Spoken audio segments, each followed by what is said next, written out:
Olá, cordial salud, señoras y señores. Soy el profesor Ricardo Brito y es un placer estar aquí con ustedes para comenzar nuestra Global Management Week 2023. Los temas de este año son Globalization Shift, Climate Change and AI Impacts on Companies and Careers. Cubriremos estos temas con expertos de diversas partes del mundo para profundizar en temas tan relevantes en este escenario actual. Hoy, en nuestro primer día, invitamos a algunos expertos a discutir juntos la dirección actual de la globalización y los impactos de la agitación global en los negocios. Recordando que, si aún no has enviado su pregunta en los canales que ponemos a su disposición, puedes poner aquí en el chat preguntas o comentarios para que conversemos en vivo al final de esta sesión. Antes de comenzar nuestra charla, me complace presentarles a este equipo excepcional que se unirá a nosotros hoy. Tenemos con nosotros al profesor Shi Tsai de la State University of New York. Muchas gracias. El profesor Tsai es PhD en Operations Research de la Stern School of Business y profesor de la State University of New York en las áreas de Operations Management, Supply Chain y otras. El profesor Tsai también es assistant to the CEO of the Tatum Company y consultor en las áreas de Operations Research, Operations Management and Market Research con clientes de la Dow 30, bancos regionales y otros. El profesor Giacomo Lafranchini de la University of La Verne, California, también está con nosotros. Muchas gracias por su participación. El profesor Lafranchini es PhD en la área de International Business por la University of Texas at El Paso y Associate Professor of Management na University of La Verne. Estoy muy agradecido, profesor, por la presencia del profesor Paolo Bellamoli, director de programas internacionales de la CUOA Business School, una de las escuelas de negocios más importantes de la Europa. Además de las actividades académicas, profesor Paolo Bellamoli desempeña actividades de consultoría como Senior International Expert en la United Nations Industrial Development Organization. También nos ayudará con las discusiones de hoy la profesora Renée Horn, directora de programas internacionales de la Wits Business School, la universidad más importante del continente africano, ubicada en Johannesburgo. La profesora Horn tiene doctorado en Political Economy en el Reino Unido y es presidente de la South African Supplier Diversity Council, así como consultora en las áreas de finanzas y economía. Por último, tenemos con nosotros el profesor Ted Ladd, doctor en Administración de Empresas y director de investigación en la Holt International Business School de Londres, y el profesor Tom White, de California State University en Northridge. El profesor Tom es Chief Revenue Officer de Network for Global Innovation, fundador de Storytellers Institute y advisor en the Los Angeles Clean Tech Incubator. Comencemos nuestro día de hoy con el profesor Tsai. Preguntaremos cómo él evalúa el escenario económico internacional actual. Professor Tsai, how do you evaluate the current global landscape? The current global landscape is definitely turbulent and unsettling, mostly driven by three major events. Number one, of course, is the deteriorating diplomatic and trade relationship between the US and China. And the second is the COVID-19 pandemic and its lingering impact. The number three, of course, is the recent Ukrainian wars. And according to the IBS survey, it shows that 90% of managers in developed countries and 84% of managers from emerging countries have been affected by the recent global turmoil. And according to Fortune magazine, 94% of Fortune companies are also affected by the COVID pandemic. Okay. So 2 out of the 3 events are geopolitical related. And geopolitical factors has been a major decision factor in all business decisions. Going forward, I think it is becoming more and more important because there are still a lot of unresolved conflicts around the globe. Thanks, Professor Tsai. Ahora le preguntaré ao professor Giacomo Lafranchini sobre quais recomendações le haría a um futuro líder empresarial dentro do contexto atual. Professor Giacomo, what would you say to a future business leader who is preparing him or herself to deal with the current landscape? Okay, so first of all, thank you for having me and the opportunity of this chat. So certainly one may, based upon recent events, surmise that globalization is significantly slowing or decline. We may be going through a deglobalization process. However, the reality is that the pandemic and certain aspects of the pandemic, for instance, shed light on the fact that we are less globalized than we may originally thought. And there is a notion that is not completely new, but it is the notion of semi-globalization that was proposed by Gemawa in Globalization 2.0 and Globalization 3.0. And it was very convenient for organizations and managers to think our world as completely integrated. But on the one hand, we saw through the pandemic that the world is integrated because the virus couldn't be contained within a specific geographical area. That is because there are exchange of merchandise, person, ideas, flow, traffic of persons, and so forth. The other facet of globalization is the idea that we are highly interconnected and therefore bottleneck on supply chain in particular country created a domino effect. That is the idea, the part of our world that is globalized. However, there is part that is not fully integrated, and that is the idea of protectionism, policies that puts barrier to trade, and so forth. Countries became partially egoistic, if you will, holding critical resources within their country's border. And that is because we have forgotten that we are not fully integrated. So this idea of semi-globalization became very evident given the recent turmoil that we have been facing, but it's always been existing. And so there is this notion or this term that was created like globaloni, which is the blend of globalization and baloney. So the tendency of significantly overestimating the level of integration that exists in our society.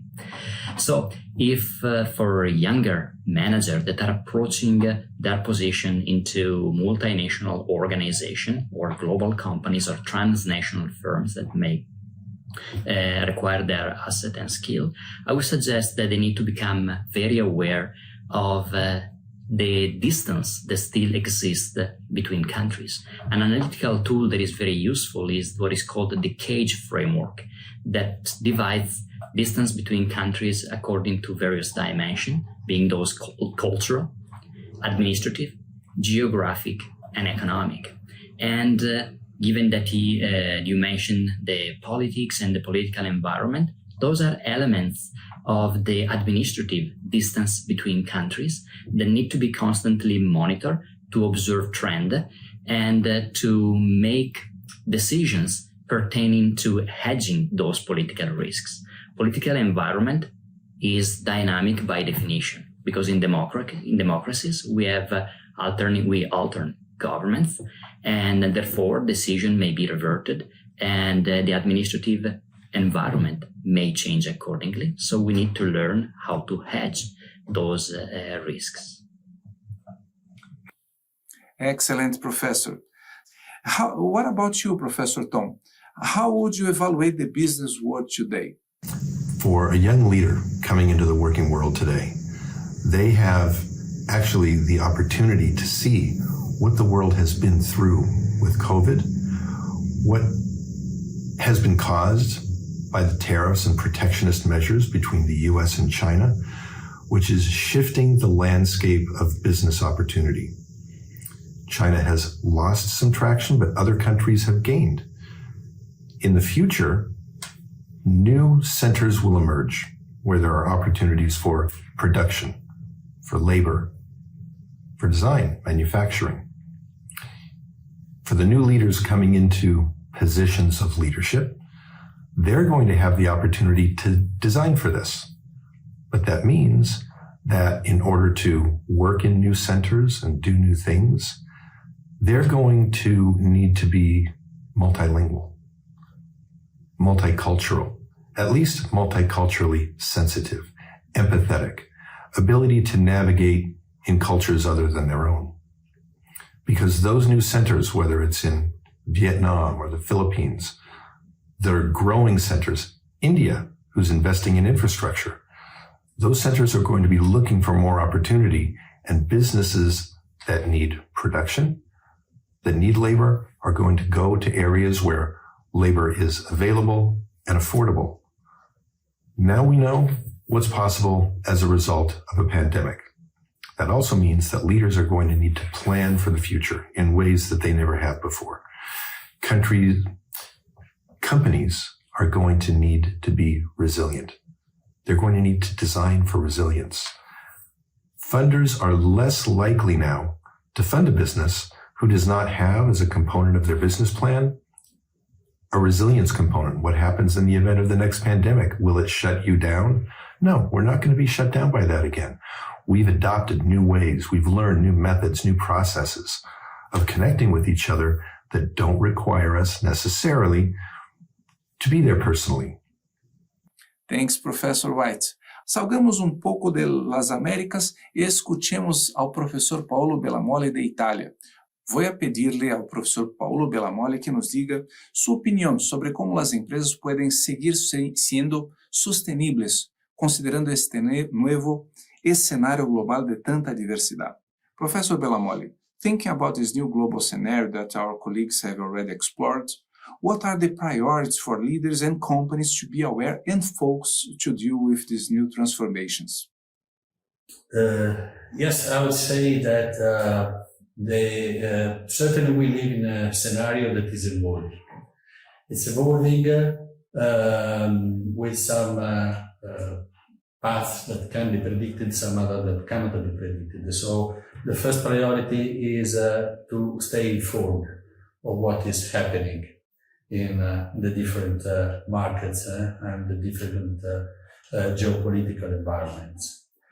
It's important also to develop some key competencies, for example, cross-cultural competencies to work internationally. It's important to develop a global mindset. It's the way you approach the international markets. It's important to develop a network of colleagues and of sources of information for operating professionally and effectively. It's important to invest in continuous learning because in any fields you are operating with, whether you are a marketing manager or finance manager or operation manager, there are new tools, new knowledges, new skills that have to be professionally managed by all the responsible people in the company. So, importance of continuous learning. I would mention also a last topic that is some ethical leadership. More and more customers and the overall community pays attention to sustainability issues, to inclusion of different people. And also more and more the policies that are implemented by the different governments are influencing a lot the way the companies can operate, and they offer opportunities for developing the business in a sustainable way. Thanks, Professor Paulo. Agora lhe perguntarei ao professor Ted como ele evalua os profundos cambios que ha experimentado a globalização nos últimos anos. Professor Ted Ladd, please. Faced with this challenging scenario that our colleagues have described, it's a fact that globalization has undergone profound transformations in the last 5 years, particularly the tensions between the US and China, the pandemics, and now the Ukraine war. How would you evaluate this scenario? If you look at the big picture, Could we say that globalization is over? Thank you, Professor Brito, for having me. I'm not sure globalization is dead. I think it changed dramatically, as you know. But the first one is, what should global managers be considering? And the answer is the same as we would have given them 5 years ago, but now it's sort of 10 or 20 times more important. And that is, how do you manage through uncertainty? How can you become personally comfortable with ambiguity? And how can you ensure the resilience of yourself, the pandemic, and all of the other anxiety-producing global events have actually taken a huge toll on even people who didn't get COVID. Our mental health is fragile. So how can you look at resilience for yourself? How can you look at resilience for your team, for your organization? And then how can you make your strategy more resilient? We were saying that to students 5 years ago. So that hasn't changed. What has changed is that whereas 5 years ago, people could say, yes, but the world isn't going to change that much. Now it turns out the world has changed far more rapidly and in ways we never anticipated 5 years ago. And everybody is predicting, you and me both, that change is going to continue to accelerate, and we don't know where it's going to accelerate. We used to be able to say the technological revolution will have Moore's law, right? We'll have more and more computing power. Now, I think, are we going to have more regional conflicts? Yes, I think we probably will. Where are they going to be? I have no idea. Could be South China Sea, could be Taiwan, could be Indonesia, could be unexpectedly in Latin and Central America, which are having huge political turmoil and violence just from the last few days. So I don't know where all of these problems are going to come from, but the importance for global managers, like never before, is to emphasize and prepare themselves for this uncertainty. Thanks, Ted. That's amazing. Estamos capturando excelentes percepciones que, en conjunto, nos brindan una mejor comprensión de cómo se ha transformado el mundo y ayudan a los espectadores a prepararse para lidiar con el nuevo contexto empresarial global. Recientemente, realizamos una encuesta sobre los impactos de la globalización en la cadena de suministro global, recibiendo respostas de más de 4.000 gerentes de 90 países, cuyo resumen ejecutivo está disponible para consulta. Vinculando la investigación con nuestra discusión de hoy, me gustaría pedirle al profesor Paolo Bellamole que nos diga su opinión sobre el escenario internacional, considerando estos y otros problemas que hemos enfrentado. Professor Paolo, on top of the constraints for international trade, there are other issues in the global economic scenario. Inflation, excessive liquidity in the financial system, political polarization. Again, thinking of a young measure, what would you recommend for him or her to develop an understanding of today's world and be prepared to lead companies in this turbulent scenario? Again, I would say top priority is to stay informed.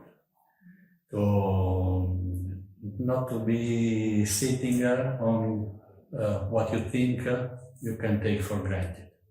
Of course, there are some global trends that are guiding us as something that will not change. For example, issues with regard to climate change, some geopolitical issues are going to stay. But it's important to stay informed for the developments that can happen. It's important to be able to analyze economic indicators in a professional way. And I would mention inflation, GDP growth, unemployment rate, interest rates in international markets. A global manager should be confident in understanding these issues, these instruments. Thanks, Professor Paolo. And for you, Dr. Horn, thinking about the global scenario, and particularly in South Africa, what would you say to young leaders in terms of dealing with this new scenario? I do think that in the 21st century, knowledge in the form of actually data certainly actually delivers power. That's a very important component.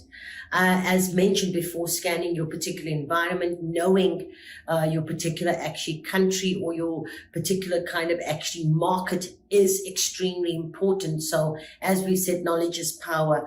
Understanding the elements in terms of opportunities and threats. And one of the fundamentals, and that's very key of what I actually do, is actually kind of sourcing with the problem, the solution, and the opportunity is. So when I mean the elements of problem, if you look at Africa, say, for example, we have major actually electricity constraints. Now, if you find a solution in terms of might it be actually renewables, etc., the elements in terms of solar, those particular elements are the solution, and therein lies actually the opportunity. I think the days of God are gone by where we actually kind of just only seek the elements of profits, and I think that's what leaders do need to understand and managers do need to understand. That profit, yes, it is good, it is key, but we have to actually look after our society, our communities at the end of it all. And so the element of actually finding the problem for those communities and actually solving the problem for those communities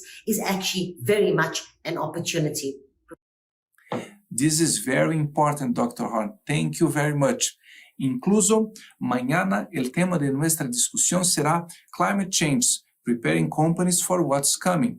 Pero, volviendo a nuestro tema de hoy, escuchemos la opinión del profesor Tsai sobre cómo los jóvenes directivos pueden prepararse para convertirse en líderes globales. Professor Tsai, in the context we are discussing today, what would you say to a young manager who is preparing him or herself for leading global companies? Okay, so for young managers, I think it is important that to understand this volatile environment is not going to be an exception, but just be a norm for the future. And together with those extreme weather or AI renovations, the business environment is going to evolve quickly. So managers need to develop or adopt a risk management framework to mitigate the risk associated with all those changes. In the meanwhile, also looking for new opportunities arises also because of these changes. And specifically, I think I have a kind of 3-item suggestions. One is to continue scanning and monitoring the changing environment. For example, the decoupling trend between the US and Chinese economy.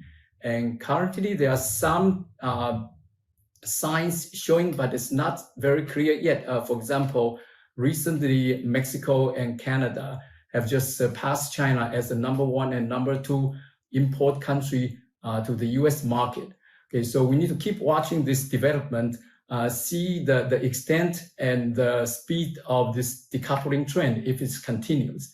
And the second is from the supply chain perspectives.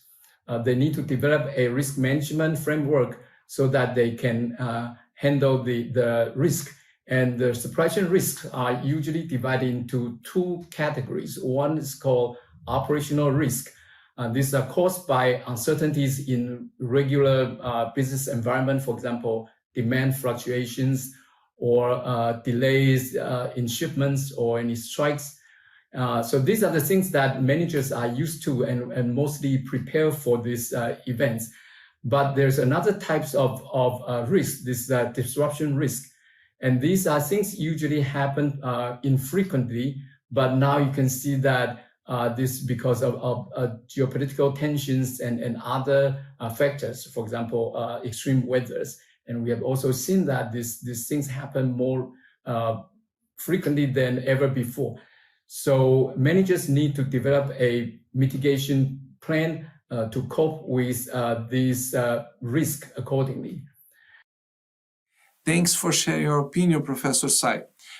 Antes de continuar, quisiera invitar una vez más a todos a participar activamente en este debate. Puede enviar sus preguntas en vivo en el chat o por correo electrónico. Después del descanso, tendremos nuestra sesión de preguntas y respuestas en vivo acá. También los invito a participar en las competencias de startups y proyectos en la área de inteligencia artificial, que también es el tema de nuestro tercer y último día de discusiones aquí en la Global Management Week 2023. Yendo más allá en nuestros temas de discusión, me gustaría escuchar la opinión del profesor Tsai sobre el papel de China y otros países emergentes en este nuevo contexto de globalización. Professor Tsai, China has been in the past 20, 30 years, the rising star of the global economy. It is still growing faster than the world average and certainly will still occupy an important role in the global agenda. However, due to domestic and international issues, some people say China is no longer in the top of mind of an executive when it comes to international expansion. Do you agree with this idea, Professor Tsai? Okay, but generally speaking, global trade flows have returned to the pre-pandemic level. But we've already seen some decline between the trade between the US and China. Okay. So China's economic growth seems to be slowing down, and the geopolitical tension and the lingering impact from the earlier prolonged COVID shutdown may have shifted the momentum of the Chinese economic growth. Okay. So we heard a lot about concerns about the deflations, the youth unemployment, private and public sectors debts and housing bubbles, etc. And this will continue challenging Chinese economy.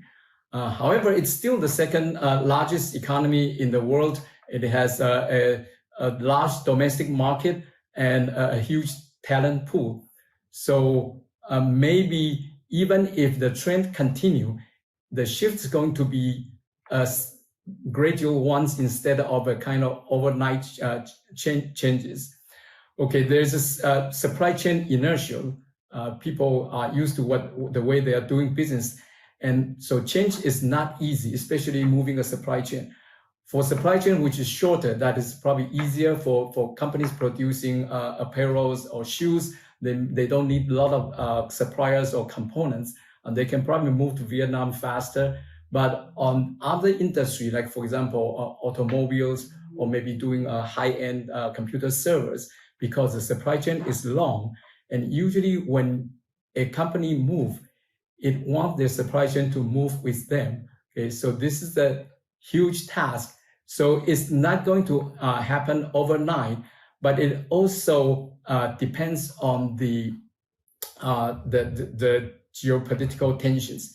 If there's a heightened risk factor, then it would force company to make a choice faster. It would expedite this migration process.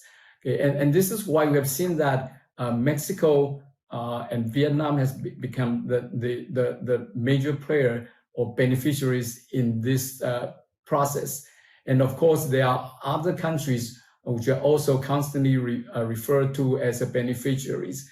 Other than Mexico, of course, Mexico, it has a major benefits. First, it is a relatively large country in terms of population, is vicinity to the U.S. market, and the trade agreement with U.S. and Canada. So that's a major benefit or competitive advantages. And Vietnam, of course, is also a relatively huge population, not as big as Mexico. It's close to China.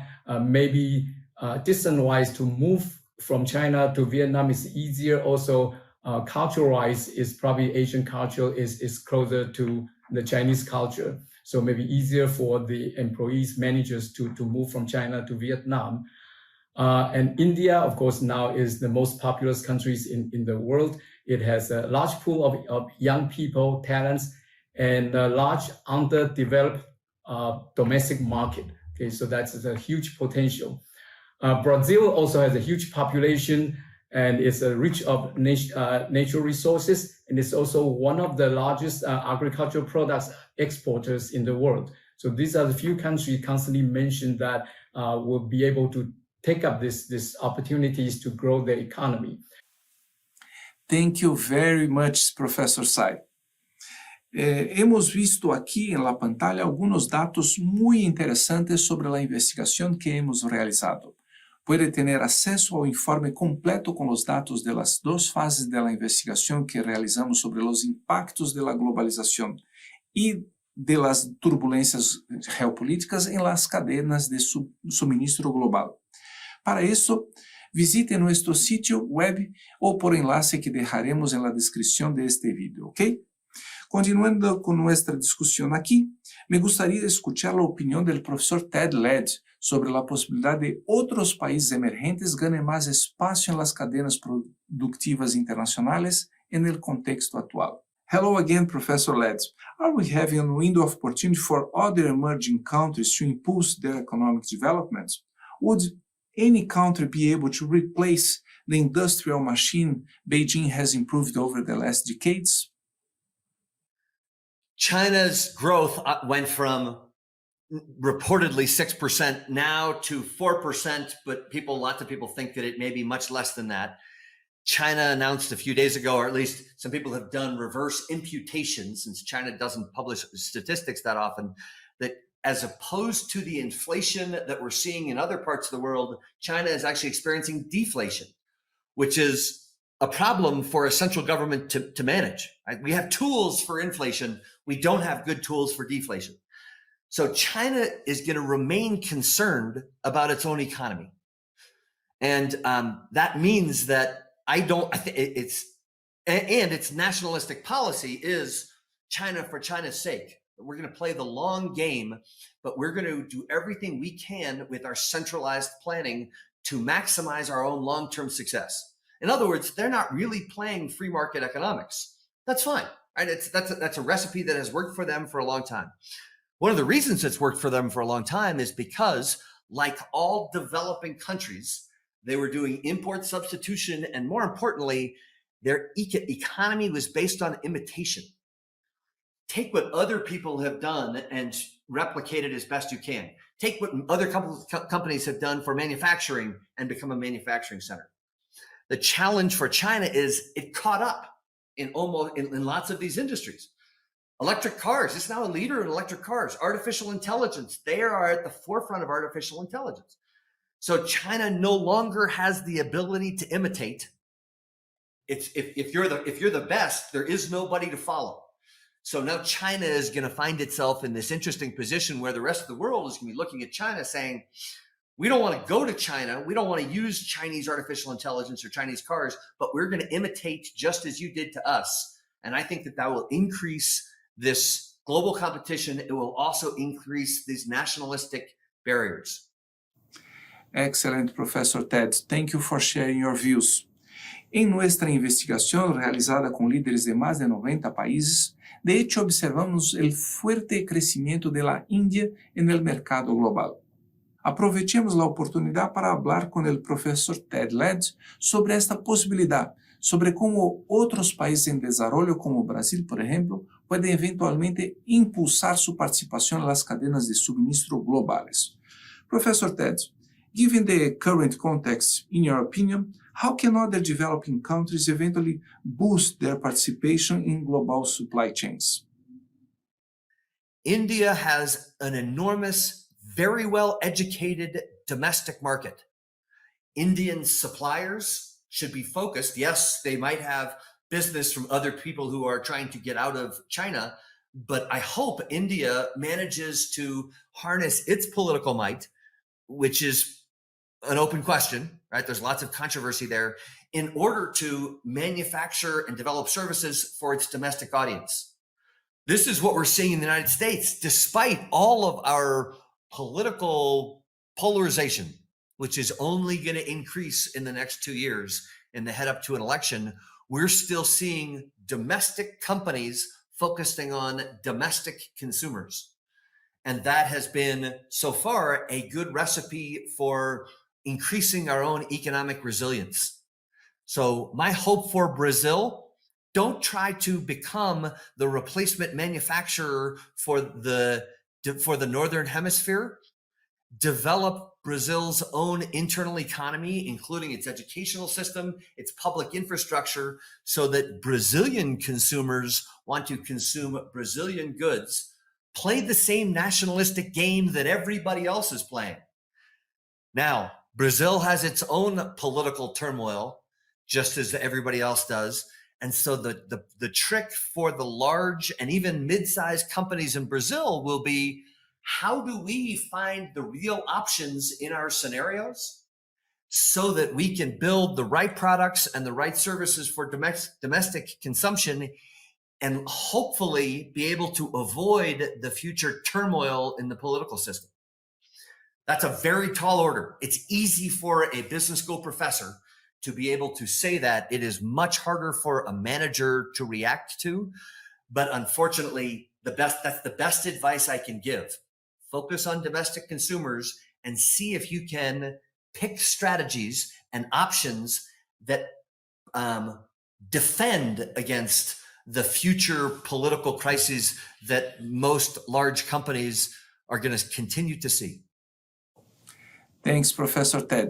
Ahora, me gustaría escuchar la opinión del profesor Giacomo sobre este tema de la difusión, la dispersión de las cadenas de suministro globales, eventualmente con otros países se juntando a China, participando en las cadenas de suministro globales. Professor Giacomo, due to domestic and international issues, some people say China is no longer in the top of mind of an executive when it comes to international expansion. Do you believe that space is opening up for other emerging countries to impulse their economic development? Certainly is a very smart move to start diversifying our supply chain, creating some redundancy in the system. But that's not something that could happen overnight. And in fact, the IBS survey partially indirectly shows this, indicating that while roughly 1/3 of the companies surveyed were thinking about delinking from China, there were roughly 20% of the firm that responded that they were instead planning on expanding into China. That is from the production side. If you look at China as a potential outlet or output markets or markets for our output, well, we see that the government, Beijing, is investing in resources in spurring the development of the internal market. We saw a slight increase in Shanghai stock markets and so forth, which means that the internal demand is growing, and that would give opportunities to companies in the near future. So China will remain on companies' radar for a while, but I see great opportunities at this point in time for other countries to step in and bridge the gap. Thank you so much, Professor. But do you believe China is still at the top of the world negotiations? And do you believe that seeing these opportunities, countries like the ones we see in the ranking of our research can replace China in the coming years? With regards to China, I would say that China is still in the top of companies' interest and is on companies' radar for a simple reason. If you look at the foreign direct investment toward China, they used to be 111 billion a year pre-pandemic. The number today exceeds that, is roughly $120 billion. The exchange, the trade between the US and China, according to the US Bureau of Statistics, is $500 billion, so 440 roughly $1 billion in import and roughly $200 billion in export. So I don't think that someone could reasonably believe that China should be overlooked right now. It will take a very long time to replace China for a set of reasons. One, China developed expertise, human capital, through economy of agglomeration. So we created industrial companies through investment, created industrial hubs in China. Those are clusters where a lot of expertise, efficient manufacturing, high-skilled worker tend to be clustered, and so companies have an incentive in being there. In order to move your production from China to elsewhere, you need to make sure that infrastructure and human capital, social capital, is developed in those other locations. We saw Apple, for instance, attempting to do so by moving production partially to India, but it's a very gradual, a very lengthy, and very painful process that will ultimately take some time. Excelente. Bueno, como estamos hablando de oportunidades de desarrollo para los países emergentes, me gustaría escuchar la opinión de la profesora René Horn, de África del Sur. What about you, Dr. Horn? How do you see these opportunities for emerging countries, particularly for African countries? So the relative advantages of China was actually manufacturing at low cost. But of course, in terms of China, it has tripled over the last decade or so by way of this. And so many of the particular kind of companies or executives making those particular decisions in terms of supply chain are now looking at alternatives and of course finding actually cheaper alternatives such as that of Mexico. So some are also actually are actually pointing out the decoupling, in other words, a wider geopolitical decoupling, in terms of global trade. So executives are finding it more prudent to improve the resilience of their supply chain. In other words, lower costs are not only just the only element, but also actually kind of looking at particular elements in a more smarter way. So not only the element of low costs, but what are we looking at in terms of elements such as soft skills, such as the services that we actually would like to actually command from actually that particular kind of a country or particular region, so to speak. So I do think that we're going to actually see something that's new. We're going to actually be really much in the front of it. And I think in terms of our particular study, we're very much at the forefront of what's going to actually be the next line or the next step or the way forward, so to speak. Thanks, Dr. Horn. Nos dirigimos hasta el final de nuestro primer día. Y cuántos increíbles insights ya hemos extraído de nuestros expertos que hemos tenido en el honor de recibir hoy. Recordando que mañana el tema es Climate Change, Preparing Companies for what is Coming. Y en el último día de nuestra Global Management Week tendremos 4 expertos hablando sobre la inteligencia artificial con el tema AI, Transforming Companies and Careers. Passemos agora a la ronda final de perguntas. Aproveitando que a professora René Horn está com nós outros, le perguntaré sobre os cambios em la forma em que as empresas gestionam suas redes de suministro globais. Dr. Horn, the recent turbulence disrupted most of the international supply chains, leaving hundreds of thousands of companies without their much-needed supplies. Is it correct to think that managers will now work on the development of more resilient supply chain structures? And if yes, how can they do that, Professor? Thank you so much, Professor. And I mean, outbreaks of, COVID-19, your geopolitical tensions, underscore the urgent need to look actually beyond actually the costs as mentioned. But I think, diversifying your production to alternate locations as well is very important.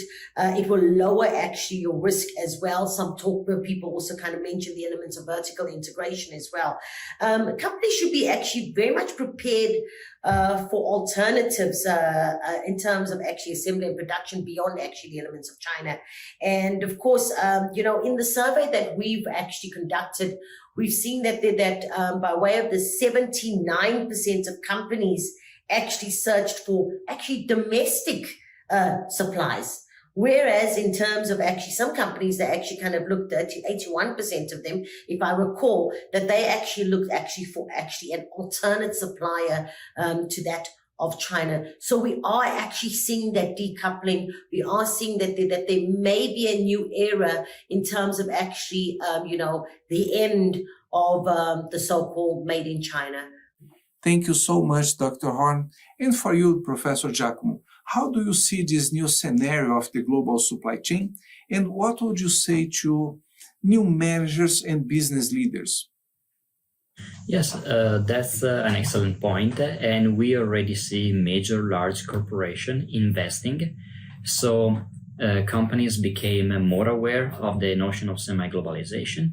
They would probably be working on capitalizing and creating global economy of scale for the portion of our societies that, let's say, are integrated, so where economies of scale and scope can be created, and will be more mindful of the portion of our society that is not fully integrated. And they will work on things such as develop redundancy in the system, to have a parallel supply line and not remaining without, at the mercy of a single supplier.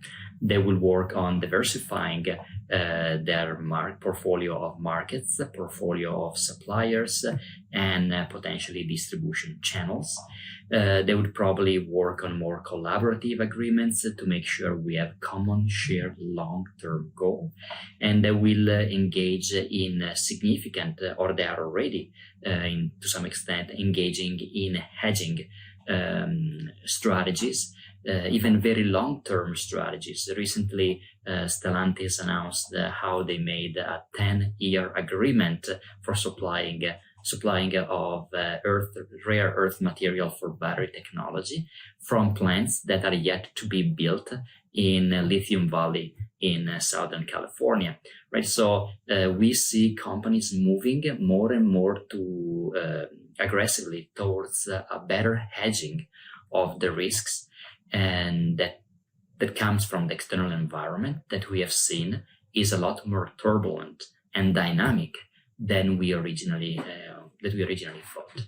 So to have stronger companies in the future, we will have to move this way, and those who fail to develop dynamic capability and adapt to the current scenario will ultimately become zombie companies and disappear. And in the aftermath of this environmental jolt, we will be left with companies that are much stronger. Thanks, Professor Giacomo. E para cerrar esta sesión, terminemos preguntando ao professor Tom White qual es el nuevo perfil de los jóvenes emprendedores o líderes en el nuevo contexto mundial. Professor White, considering all the world has been through in the last couple of years and all the discussion today, in your opinion, what is the new profile of a young entrepreneur or manager that will be able to be a leader in this new context the world is facing? To be a leader in the world we're entering, in my opinion, requires a certain kind of entrepreneurial thinking. We need to design for what could possibly happen. We know that business is not going to be business as usual.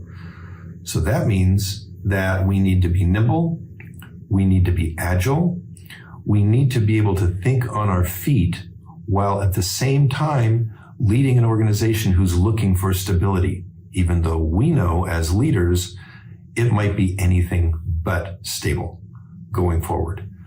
So to be able to navigate different cultures, different economies, and new ways of doing things that the organization may not have anticipated before. Forging alliances and collaborations among departments, among business units, among companies, different sorts of relationships than your company probably has now. Those are going to need to be explored.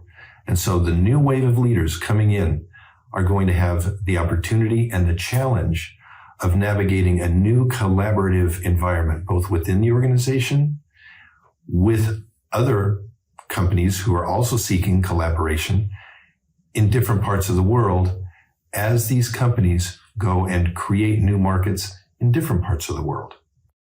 Wonderful, Professor White. Thank you so much. Bueno, hemos tenido un gran día de discusiones hasta ahora. Comenzamos nuestro simposio con excelentes contribuciones de increíbles expertos de todo el mundo. Ya estoy deseando que lleguen los próximos días. Después del descanso, tendremos una sesión de preguntas y respuestas, así que si ya has enviado tus preguntas con antelación, muchas gracias por eso, pero Si aún nos has enviado su pregunta, escribe en el chat y deja su pregunta o comentario para que podamos interactuar aquí en vivo. Estaremos de regreso en unos momentos.